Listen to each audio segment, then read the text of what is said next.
கன்னியாகுமரி மாவட்டம் பேச்சிப்பாறை அருகே ஆண்டி பொற்றை மாரமலை சாலை 15 ஆண்டுகளாக குண்டும் குழியுமாக உள்ளதால் பொதுமக்கள் அவதியடைந்து வருகின்றனர். இதுகுறித்து நியூஸ்7 தமிழ் தொலைக்காட்சி நடத்திய கள ஆய்வு தொடர்பாக நமது செய்தியாளர் ரமேஷ்குமார் அளித்த தகவல்களை தற்போது பார்க்கலாம்.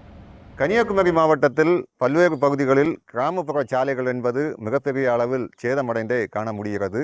அந்த வகையில் இன்றைய தினம் பேச்சிப்பாறை அணை பகுதியை ஒட்டிய ஆண்டிப்பொட்டையிலிருந்து மாரமலை செல்லும் அந்த பழங்குடியின மக்கள் அதிகம் பயன்படுத்தும் இந்த சாலை குறித்துத்தான் நியூஸ்7 தமிழ் மூலம் கள ஆய்வு மேற்கொள்ள இருக்கிறோம். நம்ம இப்போ நிற்கும் பகுதி பார்க்க முடியும், பேச்சிப்பாறை அணை நீர்பிடிப்பு பகுதியின் அருகே நின்று கொண்டிருக்கிறோம். நம்ம பார்க்கும் இந்த சாலையை தான் தற்பொழுது ஆண்டிப்பொட்டை பேச்சிப்பாறை பகுதியிலிருந்து தோட்டமலை வழியாக மாரமலை செல்லும் அந்த ஒரு சாலை சுமார் 7 கிலோமீட்டர் தொலைவென்பது இந்த பகுதிகளில் இருக்கின்றன. ஆனால் 7 கிலோமீட்டர் தொலைவும் மிகப்பெரிய அளவில் சேதம் என்பது ஏற்பட்டிருக்கிறது.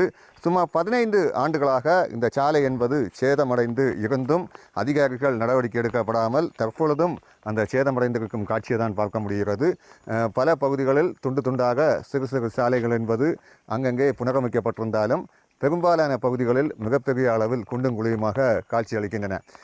மாரமலையிலிருந்தும் தோட்டமலையிலிருந்தும் 500க்கும் மேற்பட்ட அந்த பழங்குடியின மக்கள் இந்த பகுதி வழியாக தான் வெளியே நகர பகுதியான குலசேகரம் அதே போன்று பேச்சிப்பாறை போன்ற பகுதிகளுக்கு சென்று வருகின்றனர். ஆனால் இந்த சாலை என்பது மிகப்பெரிய அளவில் சேதமடைந்திருப்பதால் மக்கள் பல்வேறு இன்னல்களுக்கு ஆளாகி வருகின்றனர்.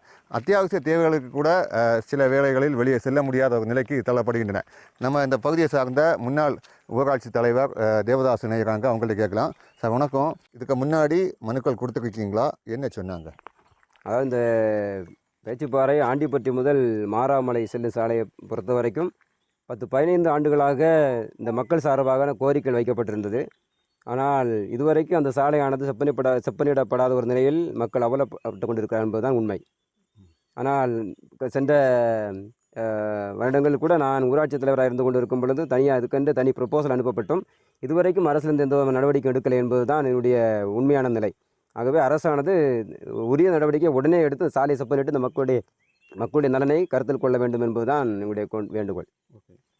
தோட்டமலை கிராமத்தை பொறுத்த அளவில் ஒரு சில மக்கள் இந்த பார்க்க முடியும், இந்த அணை நீர்பிடிப்பு பகுதியில் செல்லும் படகு மூலம் வெளிப்பகுதிகளுக்கு செல்லுகின்றன. ஆனால் பெரும்பாலான மக்கள் பழங்குடியின மக்கள் பயன்படுத்தும் ஒரே சாலை இந்த ஆண்டிப்பொட்டை மாரமலை சாலை.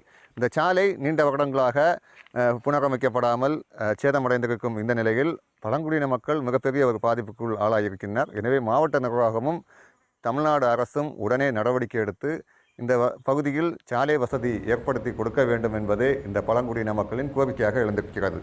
நியூஸ்7 தமிழுக்காக கன்னியாகுமரி மாவட்டத்திலிருந்து ரமேஷ்குமார்.